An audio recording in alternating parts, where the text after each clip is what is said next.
Bonjour à tous, bonjour Claude Almos. Bonjour. Les élèves passent dans 20 minutes maintenant le bac, première épreuve de philosophie, un peu tard pour donner des conseils de révision. Et pourtant, dans votre dernier livre Savoir-être, vous dites qu'il y a des élèves qui refusent de réviser le bac. Pour quelle raison ? Alors c'est ce que disent tous les parents qui se plaignent et qui sont très inquiets. En général, c'est parce qu'ils n'ont pas appris à travailler depuis qu'ils sont petits. C'est ce que j'explique aux parents parce que c'est une façon de faire de la prévention. C'est-à-dire que si un enfant, depuis qu'il est petit, a appris à travailler, en général, à l'adolescence, il travaille. Il faut juste se battre un petit peu contre l'envie tout à fait légitime au demeurant des sorties, des copains, etc. Et c'est pas facile pour un enfant de travailler parce que le fonctionnement normal d'un enfant petit, c'est ce que Freud appelle le principe de plaisir, c'est-à-dire je fais ce que je veux, comme je veux, quand je veux, et puis surtout si ça me fait plaisir, et alors si ça me fait pas plaisir, je le fais pas. Ce qui évidemment pour le travail scolaire est pas terrible, parce que le travail scolaire dans un premier temps, c'est d'abord du déplaisir, il faut s'y mettre, il faut travailler, et c'est seulement après qu'on aura le plaisir, par exemple, de la réussite. Donc il faut à ce moment-là que les parents expliquent à l'enfant ce dont il s'agit, mais aussi l'obligent à travailler, lui imposent pour qu'il arrive à découvrir les bénéfices ensuite. Alors s'il n'y a pas eu ça, c'est compliqué. Mais c'est vrai que l'adolescence, il ne faut pas se désespérer pour autant, l'adolescence, c'est toujours un moyen où tout ce qui n'a pas été bien mis en place quand on était petit remonte à la surface, mais ça permet souvent de le régler. Donc, il faut de la contrainte. Contrainte, c'est un mot que j'aime pas trop. Il faut imposer les choses. Il n'y a pas de solution autrement. Il faut mettre, les parents sont là pour mettre des sens interdits au fond à l'enfant. Lui dire que bah non, ça c'est pas possible. Tu vois, tout le monde travaille, ton père travaille, ta mère travaille, tes frères travaillent, tes sœurs travaillent, donc tu travailles aussi, voilà. Et tu vas voir, tu vas y gagner quelque chose, ce qui est vrai. Le bac, c'est un petit peu le passage d'une rive à l'autre. C'est un petit peu la façon de devenir adulte. C'est pour ça que c'est tellement angoissant pour les enfants et tellement angoissant pour les parents. C'est vrai, c'est vraiment comme un bac, vous savez, qui sur un fleuve vous permet d'aller sur l'autre rive. C'est vraiment la rive adulte et c'est d'autant plus la rive adulte que c'est quand même la première fois où on va être jugé, évalué par des gens qu'on ne connaît pas.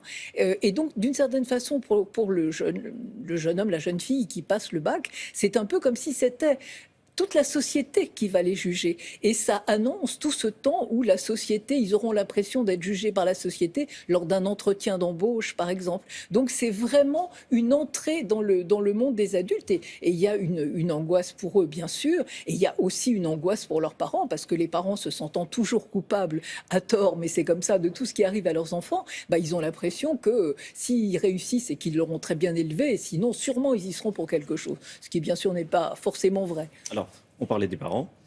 Qu'est-ce qu'ils peuvent faire pour aider leurs enfants à réussir le bac ?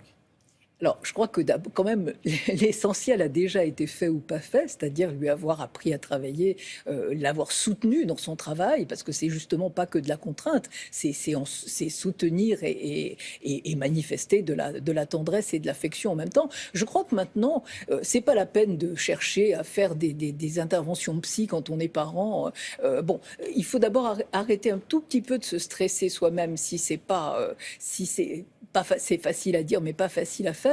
Mais il faut surtout se dire que quoi qu'on fasse et quoi qu'on dise, ça va pas déclencher la guerre mondiale. Aujourd'hui, il y a tellement des psys partout que les parents ont l'impression que quoi qu'ils fassent, ça va avoir des conséquences terribles. Je crois qu'il faut juste être un contenant pour l'angoisse, être quelqu'un qui est là, qui fait un bon petit déjeuner, qui explique aussi que l'angoisse, c'est normal. La veille du bac, on a tous l'impression, ou la veille d'un examen, ou la veille, on a l'impression qu'on sait plus rien. Et ça, c'est absolument normal. Et puis, il faut aussi relativiser. Surtout, les parents pour eux-mêmes doivent relativiser.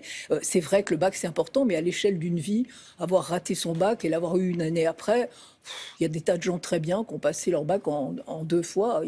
Voilà, ça ne les empêche pas d'être des gens très bien. Autrement dit, il ne faut pas dramatiser. Il faut essayer de ne pas dramatiser, parce qu'on ne peut pas dire aux parents, il ne faut pas dramatiser. On sait bien que quand on dramatise, on dramatise. Il faut essayer de ne pas dramatiser. Alors, les adolescents sont souvent, et vous le dites dans le livre, stressés. Pourquoi est-ce qu'ils sont stressés ? Plus peut-être que les adultes. Alors, il y a beaucoup d'études justement qui montrent qu'ils sont plus stressés qu'ils ne l'étaient il y a 5 ans ou il y a 10 ans. Je crois que ça tient énormément à la situation du monde actuel. C'est-à-dire que aujourd'hui, on sait bien que même si on a fait des bonnes études, même si on a bien travaillé, ça va être très difficile de trouver du travail. Les jeunes le savent parce qu'ils sont informés, ils le savent parce que leurs aînés, leurs frères aînés, les copains des frères aînés ou des sœurs aînées ont des difficultés. Et puis surtout parce que leurs parents le savent et qu'aujourd'hui, il n'y a pas une famille où les parents ne sont pas inquiets de savoir ce qui va se passer pour leurs enfants. Et donc, c'est quelque chose qui pèse, qui met la pression, comme on dit, hein, sur tous ces jeunes gens. Mais ça met d'autant plus la pression que le problème de ces problèmes, justement, qui viennent de la société, c'est qu'on a beau savoir que c'est comme ça pour tout le monde dans la société, on s'accuse soi-même. C'est-à-dire un chômeur, par exemple, il a beau savoir qu'il y a 5 millions de chômeurs en France, il va quand même se dire que s'il n'arrive pas à retrouver du travail, c'est parce que sûrement il n'a pas été très bon, il n'a pas fait ce qu'il fallait, etc. Et les jeunes gens se disent la même chose. C'est-à-dire, si je suis vraiment bon, je vais quand même y arriver. Donc si je n'y arrive pas, eh ben, c'est que je ne serai pas si bon que ça. Et donc ils se sentent dévalorisés. Et ensuite, cette dévalorisation, qui n'était pas du tout la même quand il y avait quand même un avenir possible pour tout le monde, cette dévalorisation va peser sur tout le reste de leur vie. Dans l'étude que je cite dans le livre, on voit par exemple qu'ils ont l'impression qu'ils ne sont pas suffisamment populaires sur les réseaux sociaux. Mais parce qu'ils abordent les réseaux sociaux avec cette dévalorisation et avec l'impression que, du coup, c'est les réseaux sociaux qui vont leur dire s'ils sont bien ou pas. Ils mettent un enjeu colossal là-dedans. Ça devient une sorte de bac, alors là, mais pour la vie imaginaire. Et c'est terrible pour eux. On a un petit peu coutume de dire que le bac, finalement, tout le monde l'a. C'est très facile. Est-ce que ça rajoute pas de la pression à ceux qui le passent? D'abord, je ne sais pas si vraiment tout le monde l'a, mais je crois que On ça le change dit, pas. on le dit. Après On tout, le dit, enfin bon, c'est très peut-être, facile. mais ça ne change pas le problème, parce que l'important, c'est le bac, soit qu'on va avoir ou pas, c'est-à-dire, c'est ce truc qui va vous dire si vous êtes aussi bon que les autres ou pas, et il y a toujours, on le sait, quand on passe un examen, on peut toujours être le plus formidable élève du monde, et puis avoir ce jour-là une panne dans sa tête, et ça ne va pas marcher. Donc il y a cette crainte-là, de toute façon. Aujourd'hui, c'est la philo, il y a d'autres épreuves qui viennent. Pendant ce temps-là, qu'est-ce qu'on fait? C'est qui? Les parents, les enfants? Les parents et les élèves. Mais moi, je crois qu'il faut essayer de vivre le moins mal possible. C'est-à-dire que vraiment, en essayant autant que faire se peut de dédramatiser, de rire un peu.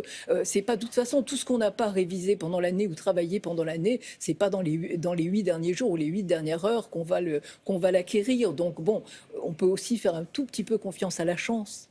Merci, Claude Amos. Thierry, c'est à vous. Eh bien, j'enchaîne avec grand plaisir. Bonne journée, Roland, à bientôt. Dans un instant, on va retrouver Yann Lavoie, qui nous présentera une nouveauté assez révolutionnaire qui devrait intéresser toutes celles et tous ceux qui ne peuvent pas se passer d'une connexion Internet.